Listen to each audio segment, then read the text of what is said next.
Hey, what's up, family? This your boy, Mr. McGee, one half of the Born Rich Club podcast. First and foremost, I want to thank y'all for your continued support and for rocking with us, man. Right now, you're checking out another episode of the Born Rich Club podcast, audio edition, man. So make sure you like, subscribe, and comment, man. And without further ado, let's get into it. What's up, man? It's your boy, Lando XL, Mr. 18 Pockets. And yo, what's up? It's me, Mr. McGee, a.k.a. Boopy, a.k.a. Born Rich and Lano. What up, though? How you feeling, gang? I feel good. Listen. There you go. Do you know what this is? This is 2026, and this is our first episode for 2026. Yes, and Sirski. It's a bang. That's a Sirski.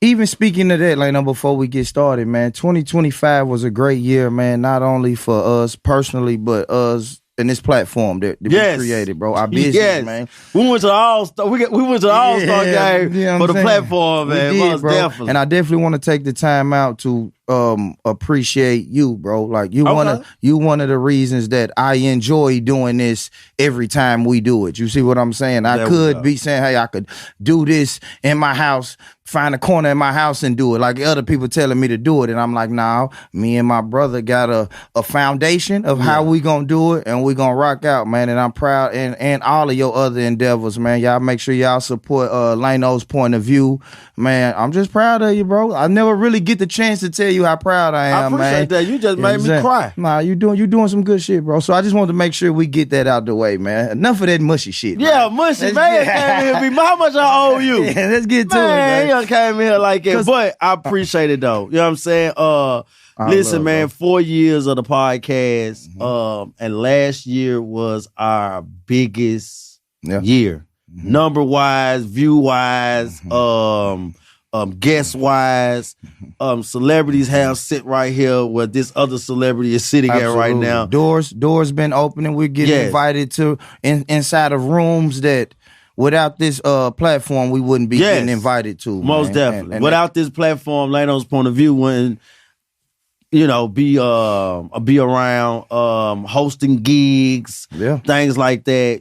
Getting money now. But most definitely booked and busy. Yeah, we booked and busy a little bit. But most definitely, this platform has absolutely changed my life. Yeah. It took me from being a criminal to now I am a businessman, a certified businessman. There you go. But I do appreciate you for acknowledging, the hard work and the dedication that most definitely we both put into this platform. There you go. Speaking of business, man, today, man, we got a special guest, man. Who we got? An entrepreneur. Yes. We got an author. Yes. We got this man is responsible, man, let me say it like this.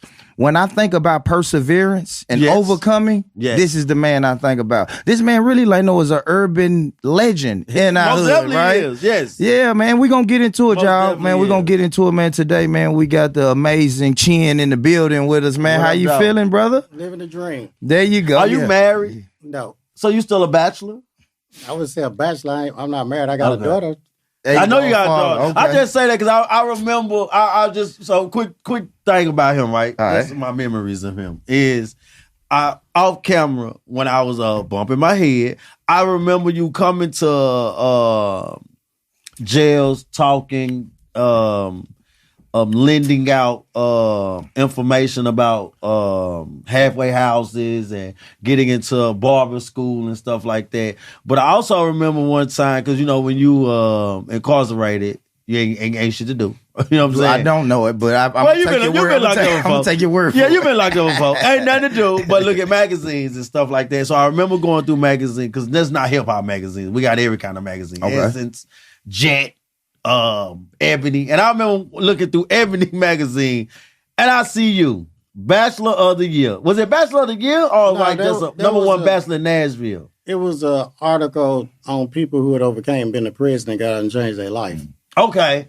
Lano's just gonna make this man a bachelor. Yeah, I know. Man. I don't know why the hell I made that up. Okay, I gotta stop telling that story. I always tell people that story. I say, yeah, he was in Ebony magazine and Bachelor of the Year. I gotta stop. That's how urban legends go, man. Everybody put their little spin on Everybody it. lies. But today we finna get to the bottom of everything. Yeah, most definitely. Because like I said, I've heard a lot about you. I've heard your story. I've heard about how you had barber colleges all over the city. I know a few of the brothers who graduated a few of your barber colleges, and then they got their own shops. They doing their thing, man. Yeah, but for sure. We always like to start in the beginning, man. Are you Nashville, born and raised? Nashville? Yes. Well, which side of town? North side. Then we moved to Haynes Manor. Okay. All right. Nice. What high school? Maplewood and Hunters Lane. Maplewood and Hunters Lane. There you go, man. I didn't like Maplewood. Maplewood had block scheduling. 4 periods. That's it. I like Maplewood. Maplewood. I couldn't stand Maplewood ruined my life. No, shout out to Maplewood, man. All right, so let's get into it, man. So after high school, what did you do after high school? Like any college or anything like that? Yeah, after high school, I was supposed to go straight to college because in our house, it was mandatory that you went to college or you got put out the house. 2-parent household at this time? At this time, yes. Okay. So, but I wanted to go to barber school first. Okay. And so I went to barber school. Okay. And then after I finished barber school in 9 months, then that's when I went to college at Tennessee State. Okay. There you go, TSU, Tennessee State. TSU. Did you end up graduating college? Yes, I did graduate from college. Nice. At the time you were supposed to, or the reason I'm asking that because I know some people might start and then go do something else and then come back. Because you had a hiccup. You had a hiccup though, right? Yeah. So my senior year in college, when I got in trouble, that's when I went to prison. And then when I came home, I needed 42 hours to graduate. So I promised my mom that I would take the 42 hours in a year, 18 hours a semester and 6 that summer, and give her that degree.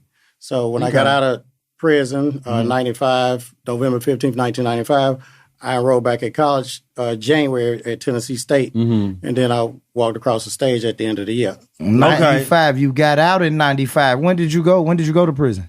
I got in trouble in 93. Okay. I ended up doing a year and all, but the case, Metro did the bus, the cocaine bus. Okay. And so at this time, because you got to let our people know. Yeah. At this time, it was one of Nashville's biggest cocaine busts. At that time, it was. That was 1993. That was a long time ago. Yeah. TSU student, 1990. So look, TSU student, and when you did have a hiccup, it was one of the biggest cocaine busts in Nashville. How do a TSU student get that label?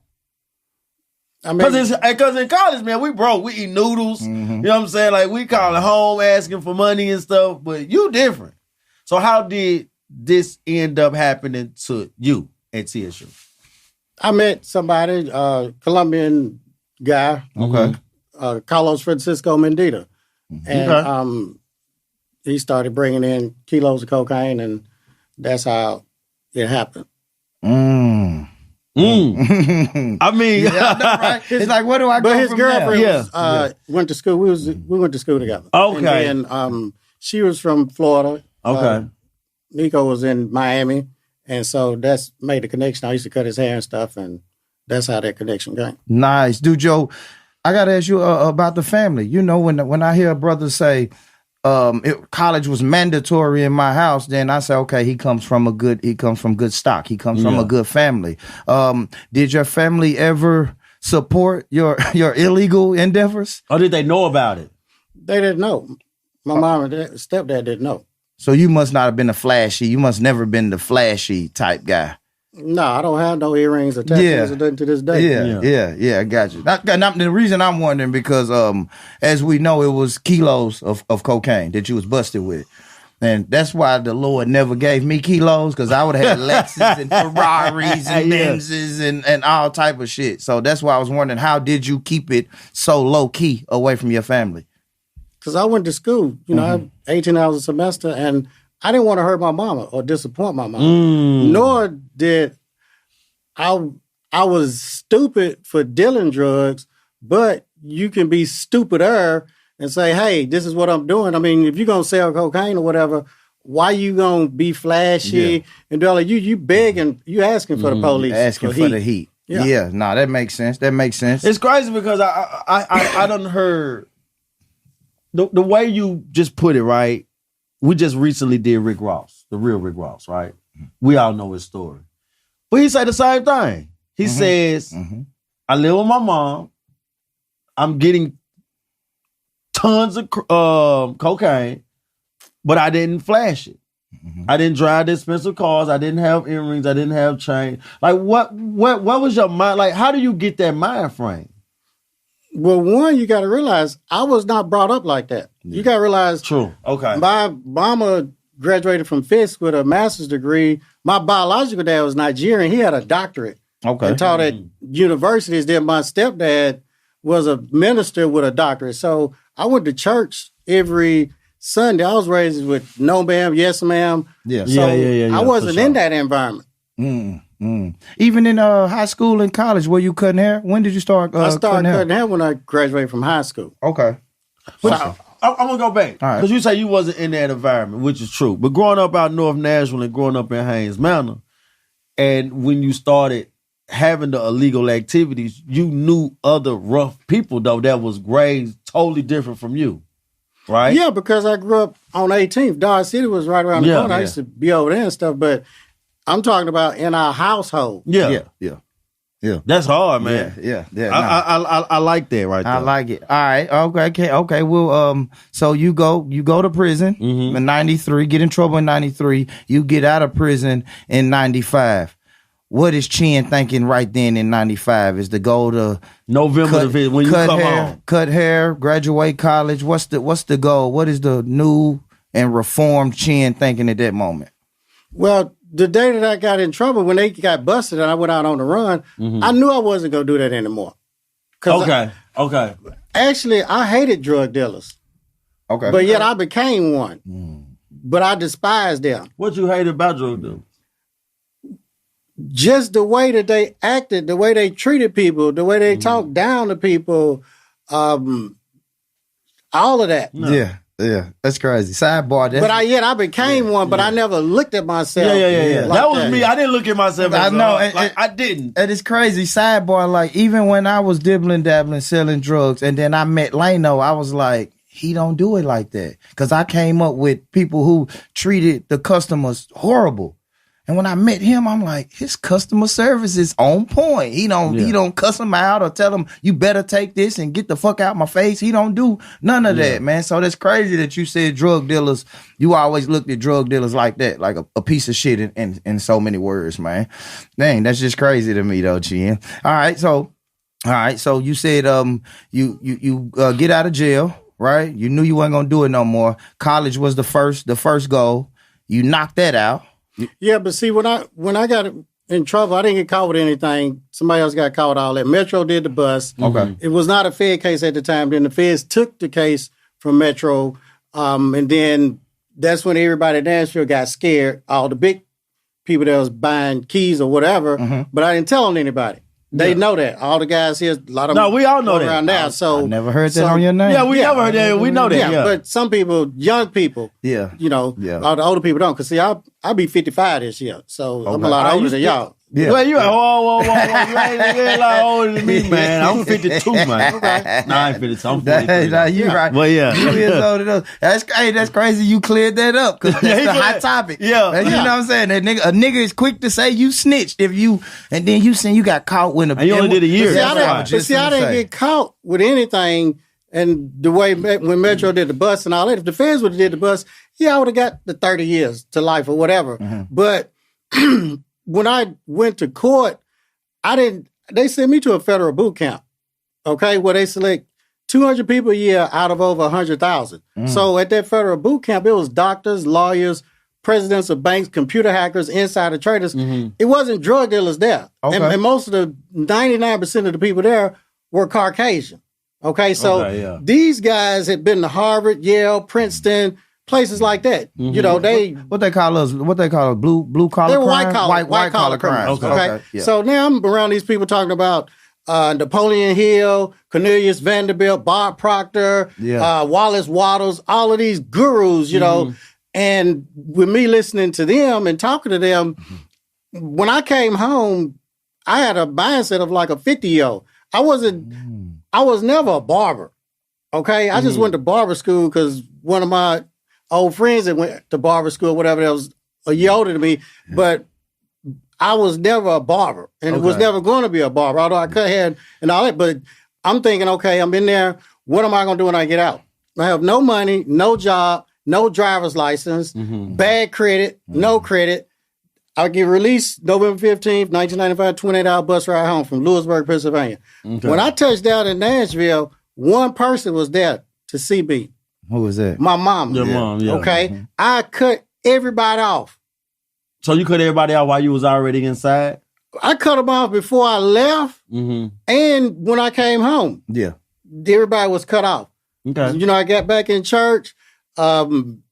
I'm riding the city bus, shopping at Goodwill, Walmart, eating oatmeal, all of that. But I had already wrote my goals down. There you go. See, when I came home, I had to show my mama the piece of paper. I wrote them down. I mean, I'm enjoying making millions of dollars. I'm enjoying buying my mama a mansion. I'm enjoying having real estate. I'm enjoying having my own barber school. I wrote it down as if I had already achieved it. Yeah. I learned that from being with those white collar criminals. Okay. And so people thought I was crazy. You know, she hadn't been messed up his mind or whatever. And so I didn't know how I was going to get to barber school. I knew I wasn't going to be a barber, not knocking a barber, whatever. I'm going to stand on my feet all day long, and I'd never be able to retire my mama. And then my sister went to prison too. Yeah. So she was a senior. Did she do a year also? Yeah, 6 months. She was a year. She was a senior in college. Going to be a nurse. She could never be a nurse because she's a convicted felon. As a man, I felt bad. Yeah. So I got to do something, make some money to help take care of her. So whatever you think about subconsciously, your super subconscious mind, the universe will bring it to you. God will put people in your life. Now, whether you take heed to it. Yeah, and so I started back cutting hair at the halfway house, doing that. And then, because nobody would hire me because of my record and all that. Then I ended up I was working at a barbershop. Okay. And it was Demo's barbershop. I ended up buying a barbershop from Demo. Okay. He sold it to me, gave me a great price. And Demo gave me clothes. He had a lot of clothes. He was like the best dresser here. And I can say this on record. Flyest dude. Me and him was like the same size. Yeah, he was on him and Pistol. And so I remember that. And I thanked him for that. And even when he kind of went through his ordeal, I saw him one time. I said, well, "You good, man? What can I do?" He said, "No, man, I'm good." And because I remembered how he helped me. Because a lot of people shout out Demo. Yeah, shout out him. Because a lot of people, when you down and go through stuff, they're not gonna, be there for you or whatever. But I do remember that. And so I bought that barbershop. But I still wanted that school. Because I knew at the school, that was the first black female millionaire was Madam C.J. Walker. What did she have? A school and hair products. So, and then I remember Mr. Dudley, Joe Dudley. Right, she did. Yeah, Joel Dudley. He had a school and products. Both of them were multimillionaires. So I'm thinking, okay, if I'm going to do this, I have a level 1 skill set. I'm not the best hair cutter. I don't know how to cut straight hair. Can't use the razor. None of that. I know that. I have a level 1. I have a level 1 skill set. But I knew if I applied this level 1 skill set to a level 10 opportunity, that was going to take me to the top of the game, to the NBA of barbering. So I don't care if you got a level 10 skill set, like a lot of these barbers and hairstylists, the best in the world, but they're applying it to a level 1 opportunity, a shot. You'll never make money. Now you're operating at the lowest level of wealth. 4 levels of wealth. First level, implementation. You make money with your muscle. Anybody that makes money with that muscle, they're exchanging time for money. You're going to be broke and tired. An implementer. We can go through the 4 levels later on. So I didn't want to be at that level. Second level manager. Now you managing the shop. You managing McDonald's. Different color shirt. You're making a little bit more money, but you got a lot more headaches because you're managing people. You're still broke and tired. You don't get rich and wealthy and have time freedom or financial freedom until you hit the 3rd and 4th levels. What's the 3rd level? Your mouth. You make money with your mouth, your message. A teacher, a preacher, a singer, they're making money with their mouth. So now with the school, I can make money with my mouth. I ain't got to be the best haircut or whatever. I can just teach. And then I knew they had government funding. You can't get no government money. You're a convicted felon. Well, I connected with Miss Velma. You said that older Caucasian lady. Yeah, I saw you. Had the schools, was making a lot of money. And that's another thing. People don't have to look like you for you to. And then I had to hear all of that noise.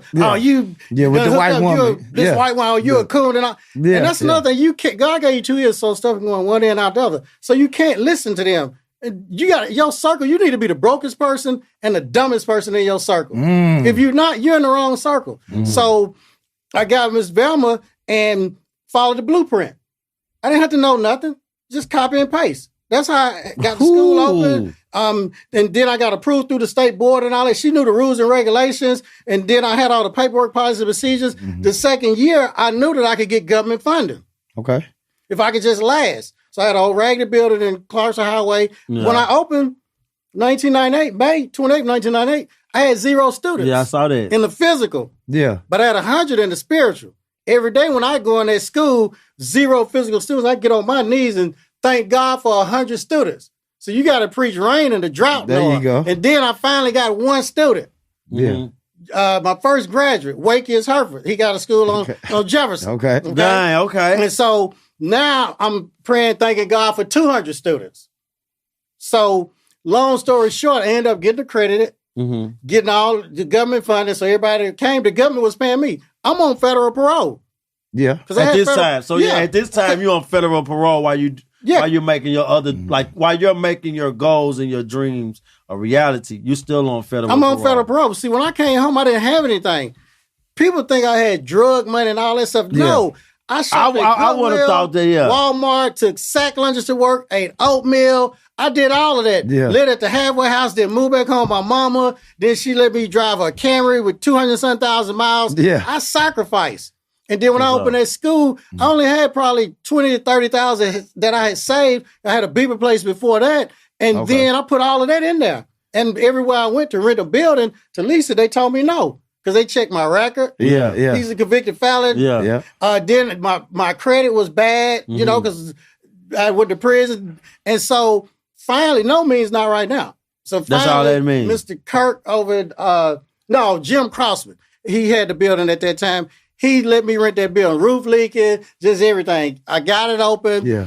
And that's when I connected with Miss Velma doing the paperwork. And then the second year, I was able to get the government money. Yeah. I got accredited. When I went to the accreditation thing, it was 300 people there. Probably about 4 or 5 black people were there. And they thought I was like a kid or something. I was 26 at the time. And you had to go through that process. There's a whole lot of paperwork. Once I got that was like me connecting with the plug again. Yeah. See, but this plug got more money than anybody. Yeah. The government. This the government. Yeah. They print that money up. So they wiring the money into my bank account. Every time a student comes, I'm charged 20,000 or whatever, 19. They're wiring that to me. I just have to train them. And with the barber school, if Leno come in and get a haircut, guess what? And if you own the school and he cutting hair, a student cutting hair all day long, guess who gets the money? You. You do. Okay. What percentage? 100%. That's like modern day slavery. Yeah. Plus he paying to go to school. Yeah. And you got your vending machines and all that. So now I'm helping all these guys. I'm going to the prisons, getting them. They don't have nowhere to go, stay or whatever. Yeah. Okay, so I started getting houses and have halfway houses. Okay. I go pick people up from prison when they would get out. Yeah, I remember. Do all of that. So you got a good business mind. But I'm doing God's work. For sure. Yeah. You know, I'm serving. Because see, if you do God's work, he will bless you. The blessings come from above because I've been at my wit's end. At the very end, even starting these schools and doing all of that. But I've never seen the righteous forsaken, nor his seed begging bread. And I told God, if you give me this second chance, get me out, it's going to be something out here. And so I went from having the smallest barber school in the entire United States.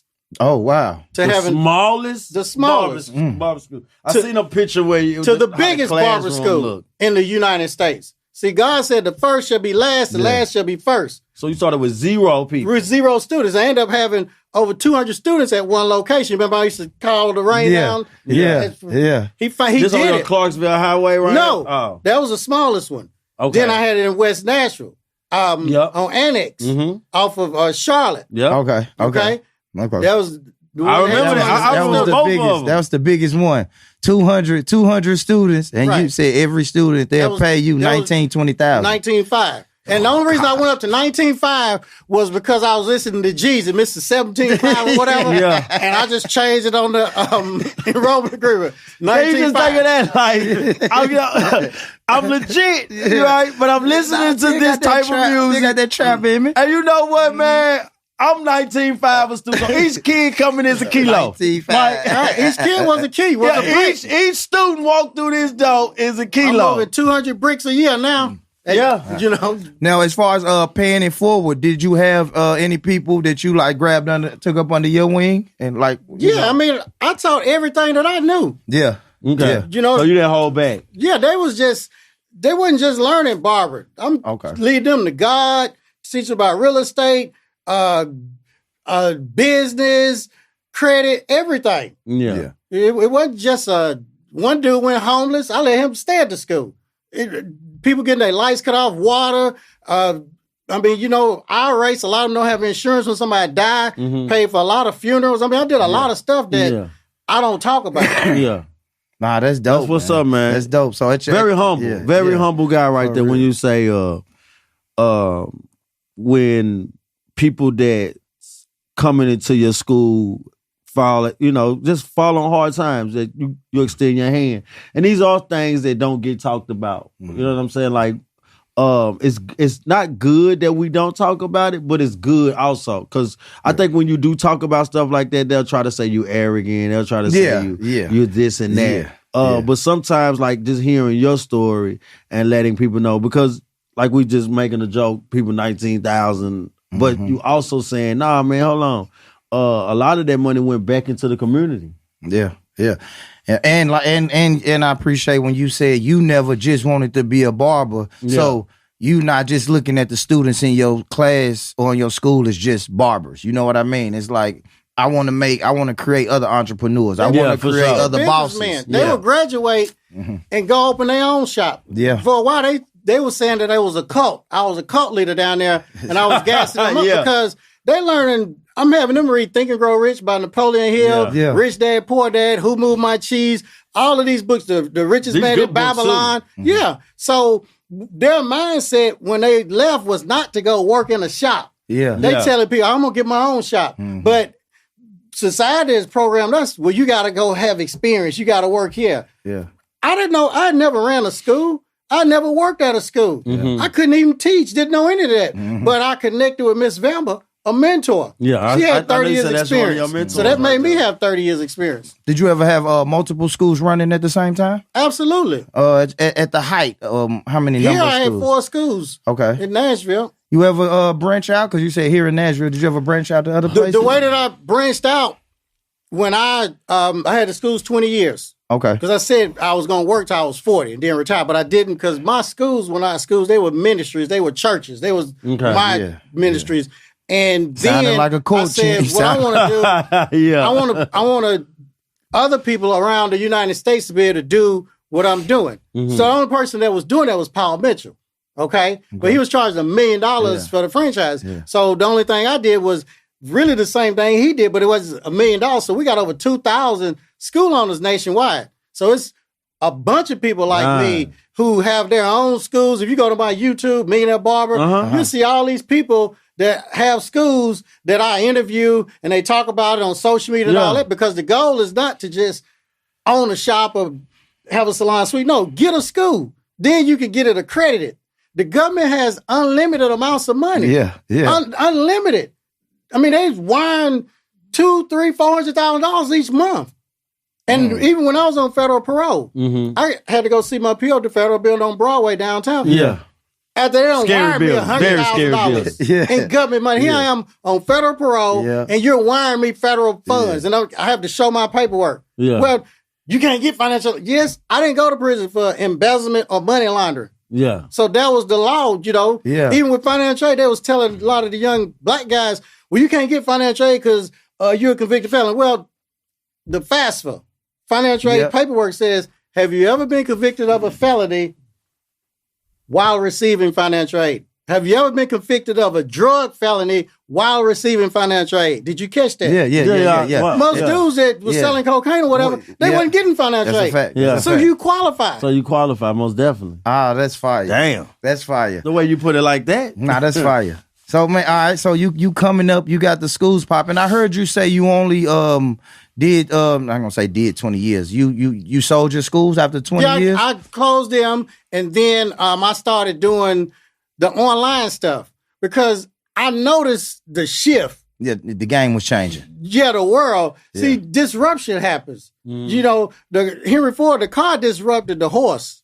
Yeah, okay. That's a fact. That's a fact. Then we had the 8-track tape. Yeah. The cassette tape disrupted that. Yeah. Then we had the CD-ROM. Then Steve Jobs held up a little box. This is going to hold 1,000 songs. That disrupted. But every time disruption happens, like we used to mail stuff out and lick the postcard.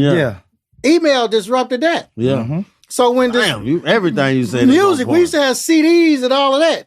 They digital now. Yeah. Everything has gone digital. And I was noticing that. And I noticed people, they were selling their information online and stuff. And people, anytime you great at something, you the best at something, people are going to ask you, Calvin, Lano, Calvin, man, how y'all do that podcast? Well, how you do this? Yeah. For sure they do. Hey, everywhere I would go, people, man, how you get a school? How can I get government money? How can I get accredited? I already was selling on a little CD-ROM. Okay. For $500. You just put me on some game. And I would buy the CD-ROM from the dollar store for $1. Yeah. And I'd put the information on there and then sell it for $500. Yeah. So when the digital thing came, I'm thinking this is information. I'm helping people make $1 million. I've helped people that once you get a credit, you can charge $20,000, $25,000 too. You'll become a multi-millionaire. So my information was very important. It was valuable. So when I got rid of the schools, I learned digital. I joined some masterminds. You know, like the ClickFunnels. I was the first beauty professional to get the ClickFunnels award. That's where you make $1 million online. But see, online, digital, I've worked hard all my life. Okay. When I had that barber school, I worked from 8 in the morning to 10 at night. Yeah. But with the digital, you work one time. Like when I wrote that book in 2000, The Millionaire Ex-Convict, man, I wrote that book in a week. Yeah. I only wrote that book because when I was in Ebony, all the people wrote into Ebony asking, well, he got out of prison. Well, how did he turn his life around? How did he make his money? They had more questions. A month after that, TD Jakes called, and I went to Manpower, and I had a Robert Kiyosaki book, Rich Dad Poor Dad. Yeah. And my friend put a fake book cover on it, and we had already mailed out those 4,000 postcards to the people who wrote Ebony, and they had the Ebony article, the book cover, and it said send $15 plus $3.50 shipping and handling. Well, about 3,000 people sent checks and money. This is in 2000, okay? Yeah. Before this digital stuff, I had like 50-something thousand. I ain't had no book. Yeah, you had to get the book right. I got to get a book out. With the Robert Kiyosaki book, Rich Dad Poor Dad, and the cover, when I'm speaking to 20,000 men at Bishop Jakes Manpower, he zoomed in, prayed for me. This is on YouTube. Yeah. I didn't even have sense enough to put a back cover. Preachers got money. Y'all know preachers got money now. Yeah. So they buying 100, 200. I go back home. I sold over about $100,000 worth of books, pre-sold. Yeah. I ain't had no book. Yeah. So I had to write that book. So I locked myself in the my room at my mama's house, typed that book up, because I took typing. Okay. Me and Leon Fisher. Okay. Jermaine Fisher's brother, we took typing at Maplewood High School, so I knew how to type. Finished that book. The book was $3 a copy for me. Yeah. And then I sold them for $15 plus $15. But I had already pre-sold like $100,000 worth. So I had spent like $15,000, took their money and spent it. And then that's how that book kept going. Yeah. You know, it just took off. That was in 2000. Yeah. That's 26 years ago. Yeah. And that is, man. What was the, I guess, the most fascinating place that you saw your book? What was the most fascinating thing you heard about your book? Well, everybody that has come behind me from prison or that wrote books, I won't name drop and all that, because some of them are celebrities and famous. A lot of them all have told me that I inspired them. Yeah. I can believe that. Yeah. 2000, look, 2000, right? 26 years ago. Damn, we getting old, like right? It's very unheard of somebody coming home, right, from that type of charge and writing a book. And writing a book and coming home from that type of charge and succeeding. Yeah. Because without the internet. That's what I'm about to say, because internet wasn't around then. Yeah. You know what I'm saying? All this is word of mouth. YouTube, none of that stuff. Yeah, no. Yeah. This is strictly word of mouth. This is all word of mouth. That's boots on the ground. Really working, man. So all right, so now you do the book. I mean, I guess I want to get into the logistics of the book a little bit. Now, you type the book up. What's the next step? Once you get it typed, do you find a publisher? Okay, what I did, I went on the Yellow Pages back there because that's what we had. I'm looking for somebody to write the book. Mm-hmm. And the postcard that they sent out to the people who wrote Ebony, those letters, it said the book would be shipped in 4 to 6 weeks. So time is going by, and then the preachers start calling the school. You know how they speak. Yes, can I speak to Mr. Chin? I ordered some books from him. And I'm telling people, don't answer. And I'm thinking, then Bishop Jackson said, well, you know, he was going to help mentor me and take me places, and I could go. So I started speaking at a lot of churches, just telling that one thing. And them people was paying me.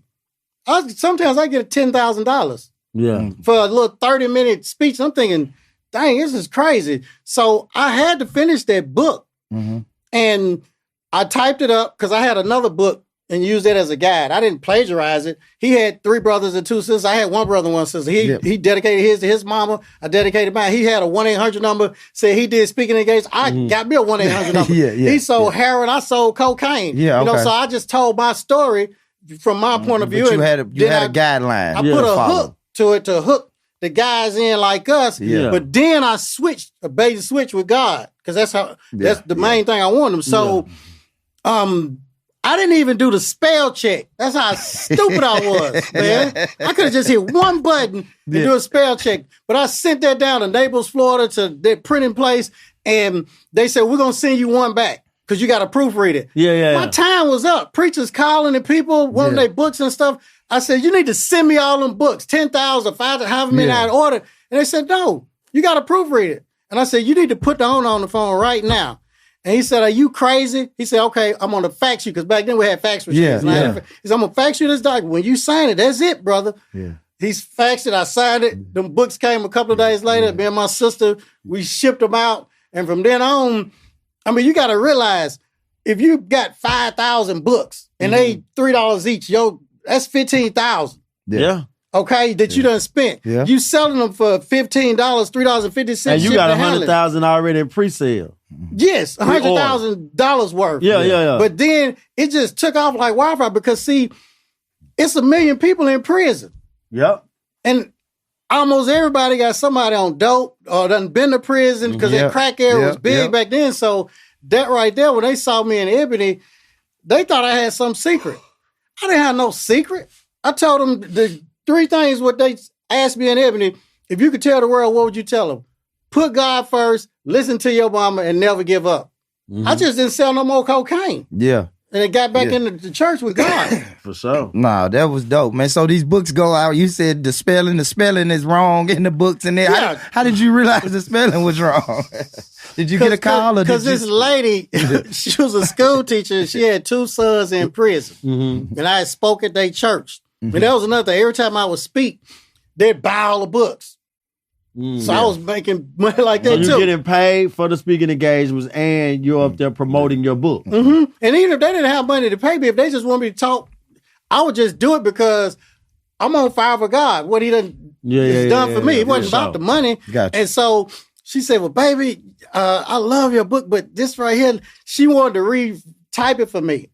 Redo it. And she was showing me, I said, dang, I forgot to hit the spell check. So I went back and made the spelling, you know, every day. Because the guys in prison, they ain't paying no attention to no correct grammar and adjectives and nouns and stuff. That's where I saw your book at. Like I said, I was in jail. I was in jail. I saw the book. Matter of fact, I want to say somebody like gave me the book. When I gave it, like, read it. You know, when you looking for stuff to read.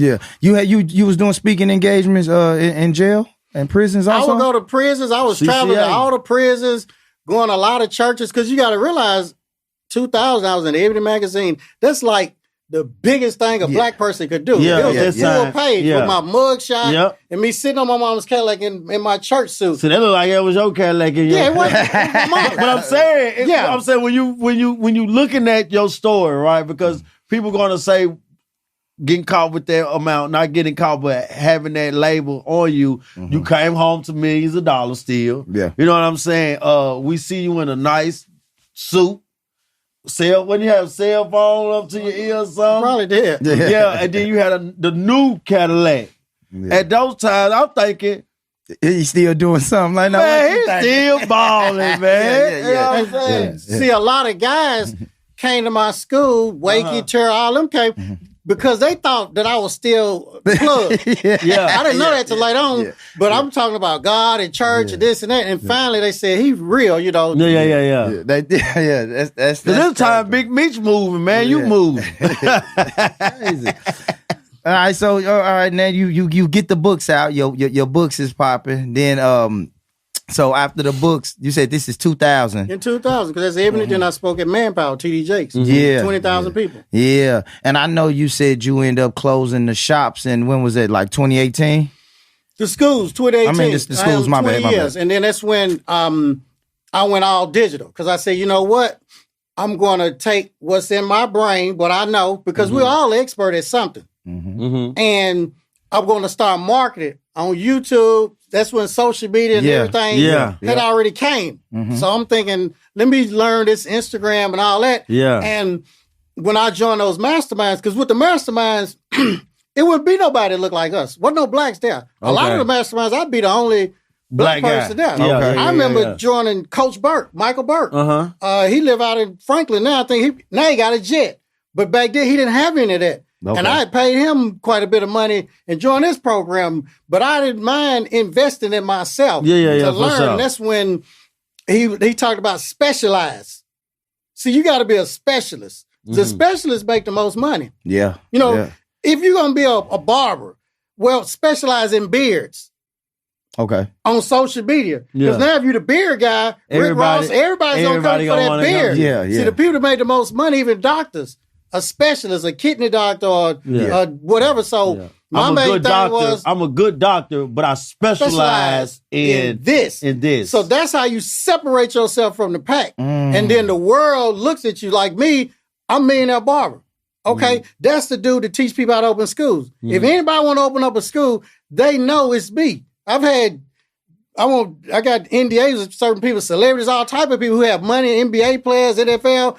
Everybody got somebody in their family that's a barber, hairstylist, so they'll tell you. So they know me. Because if you go online, that's the dude. And all I did was took the information that was in my brain, recorded it step by step by step. And typed everything up. And that program is $19,000. Give them the game. Now, selling the game. They just click a link and have access to everything. I have no overhead. So now I'm running a multi-million-dollar operation with a cell phone and a computer. No light bill, water bill. I ain't got to deal with no employees, none of that. Yeah, I make money at the schools and all my other businesses, but I had a lot of overhead.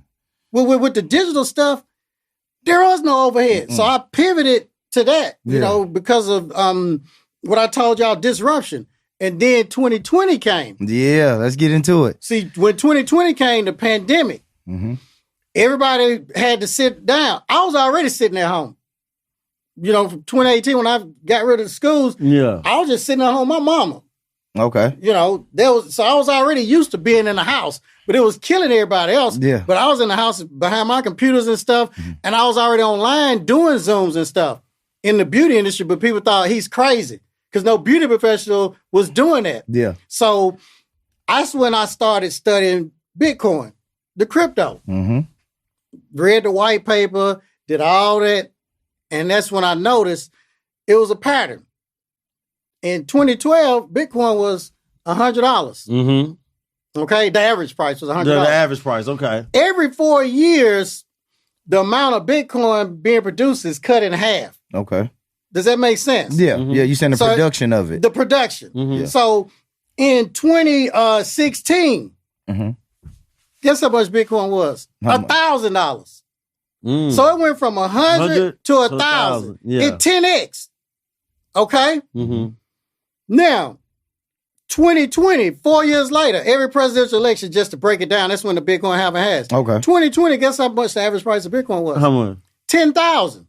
So you saying it's 10x? It's 10x. Every time, every 4 Are we years. noticing that? Yeah. So it's like, dang. And I'm doing all the other studying too. And imagine if only 21 Air Jordans will ever be created in the whole wide world. Would you want one of them? Yeah. And every year, every 4 years, They go up to 10. More people will want them and less is being produced. Yeah. But it will only be 21 ever created. And not only top of that, the most powerful man in the world comes to Opryland Hotel and he tells you, we're going to be the Bitcoin crypto capital of the world.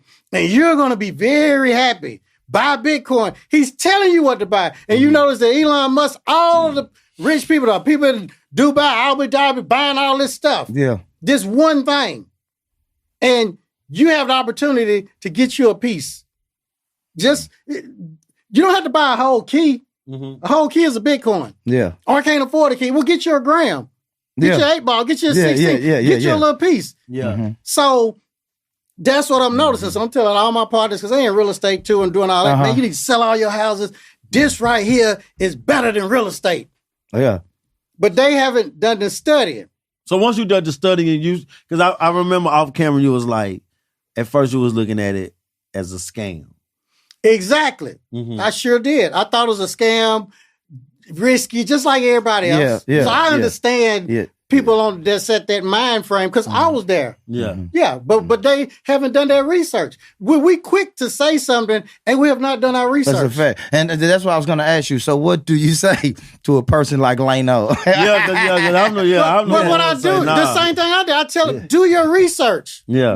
Because once you do your research... You selling it to me, though. I like that. Once you do your research, and that's the thing, I don't make no money if you go buy Bitcoin or you buy Bitcoin. I don't make nothing. I have programs of people come to me because they scared and they want me to do certain things, set up all of their stuff, but I don't make no money for nobody buying Bitcoin, but success leaves clues. Trump, they have the second largest Bitcoin mining company in Texas. And I'm not being prejudiced on here. Okay. If all of these wealthy Caucasian people are buying this, see, back in the day, what was they buying? Real estate. Yeah. Okay. JP Morgan, all these top hedge fund companies, they're taking their wealthy, multi-millionaire clients, and guess what they're telling them to buy? What's that? Bitcoin. Now, the banks and all these people have been all telling everybody it's a scam. Don't buy that. Guess what they was buying behind our back? Bitcoin. I done been put out almost every bank in Nashville. I done been to all of them. I could go down the list. Now, some of them I was able to wire a lot of money to get the Bitcoin and all that. I went all in. Okay, 2020. Average house, 400,000. All right? Bitcoin average price was 10,000. We'll say Leno XL says, man, I'm going to do this Bitcoin thing, and he take his 400,000 and buy 40 Bitcoin.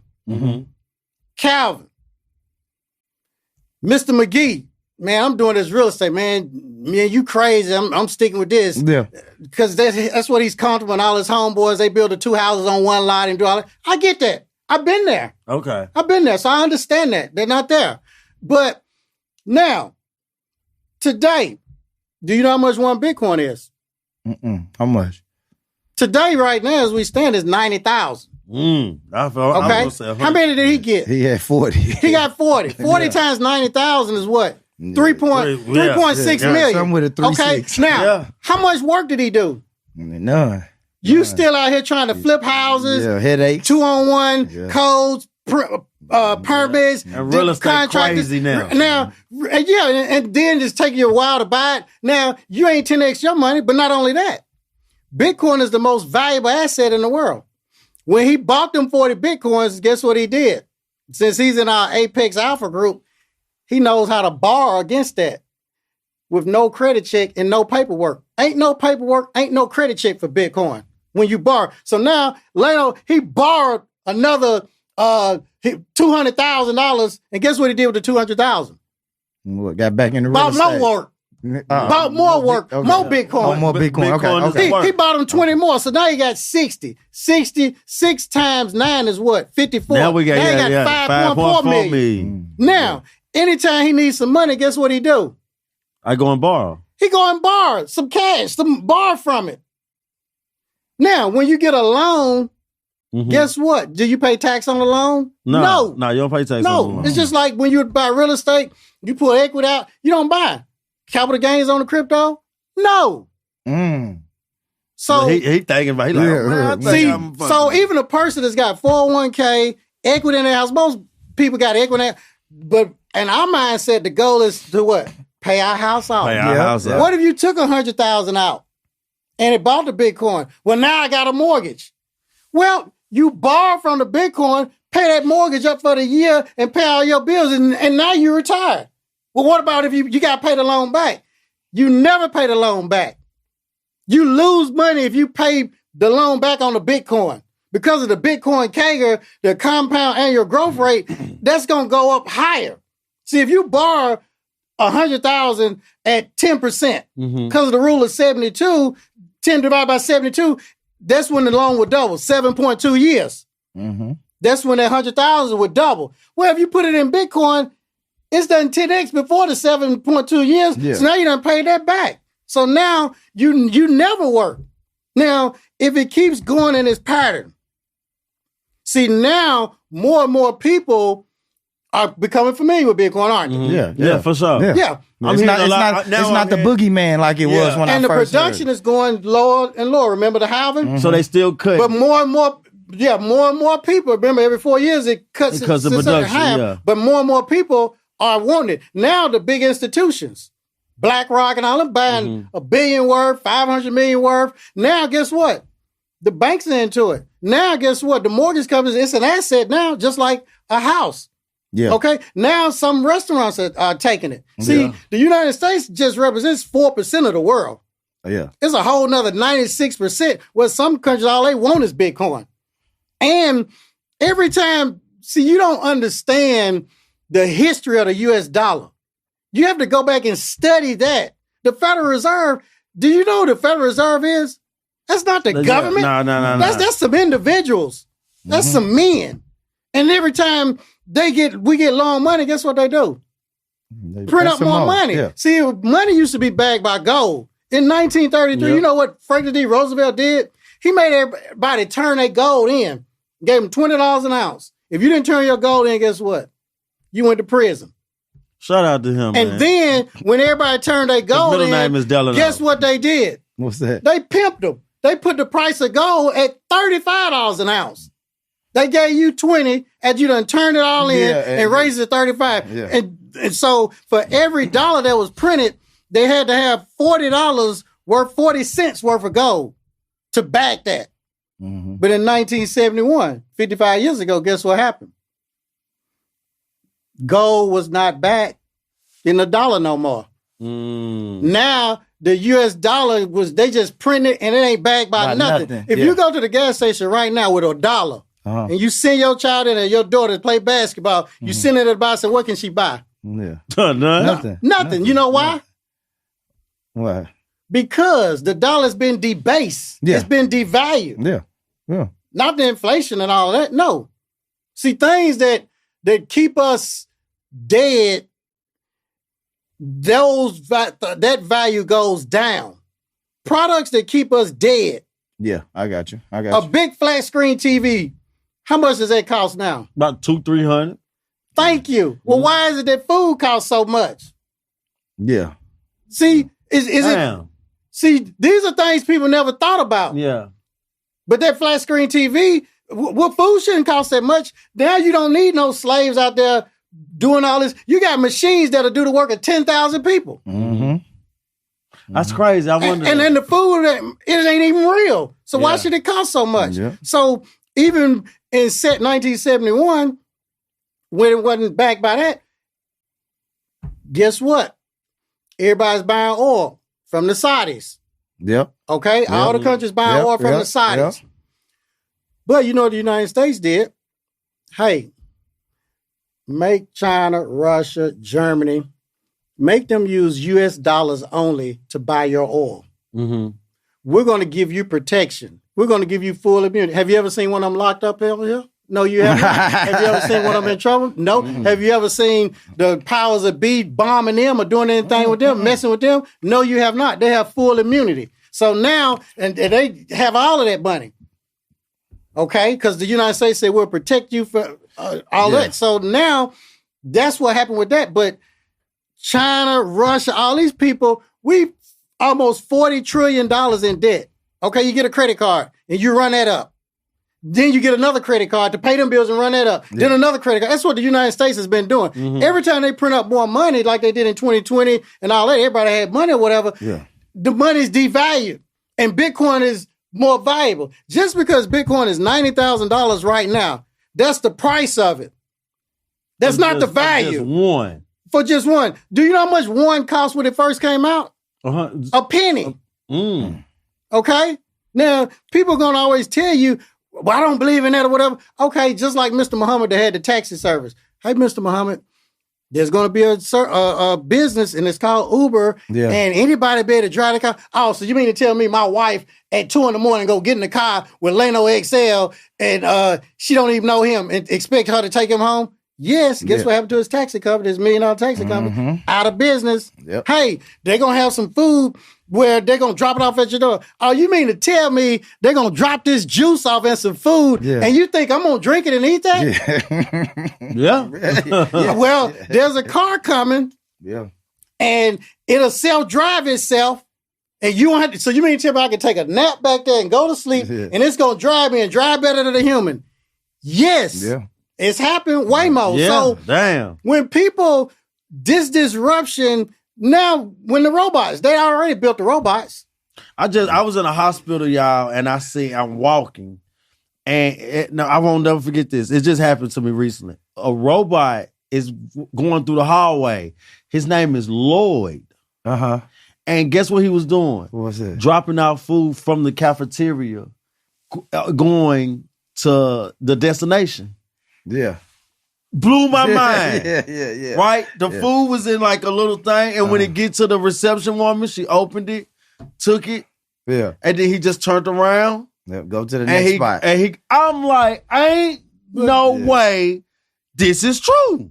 But everybody's going to have a robot sooner or later. Elon Musk has already built them. Imagine if you had a helmet on, Mr. McGee had a helmet, Chin got a helmet, Lano XL got a helmet with all these wires hooked to it. It's recording all of our movements. And they take that one chip and put it in that robot. He's a superhuman. He can do all of these different things that all of us can do. No, that's true. It was getting out of our way. Like, look, I'm walking and it'll stop, move over. I got a 2-year-old. So you know how 2-year-olds are. Yeah. Look, my 2-year-old got beside, like, and it stopped. Yeah. It'll get out your way. It won't go. You know what I'm saying? Oh my God, this is crazy. Nah, it's a superhuman, so man. People, I understand their mindset and all that. Like, with how many pennies in $1? 100. Okay. Pennies are to the dollar. All right. Satoshis are to the Bitcoin. Is that making sense? Satoshis are the pennies. The Bitcoin is the dollar. Okay. How many Satoshis in the Bitcoin? You don't know that, do you? Nah. 100 million. Woof.